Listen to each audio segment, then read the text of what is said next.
Welcome to the Slop Temple. We pray this video helps.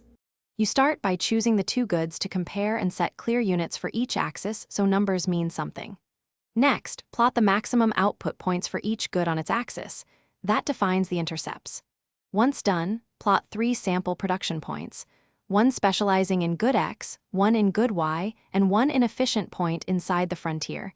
This gives you the data you need to draw the curve. Make sure to label axes and units so the curve is interpretable. Now you will build the actual curve. Plot the efficient production combinations and connect them with a smooth, concave line to reflect increasing opportunity cost. As you plot additional midpoints between extremes, the curvature shows marginal trade-offs.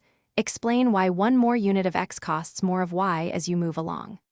Once connected, annotate slopes or tangent lines at key points to show opportunity cost numerically and indicate how technology shifts rotate or expand the frontier.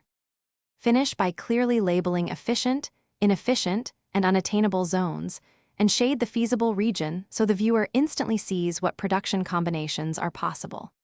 Once complete, add arrows showing outward or inward shifts for growth or contraction, and annotate numerical trade-offs between nearby points to make opportunity costs explicit.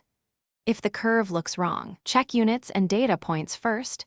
Misscaled axes or missing midpoints commonly produce linear-looking frontiers. Fix those to restore proper concavity. Thanks for watching.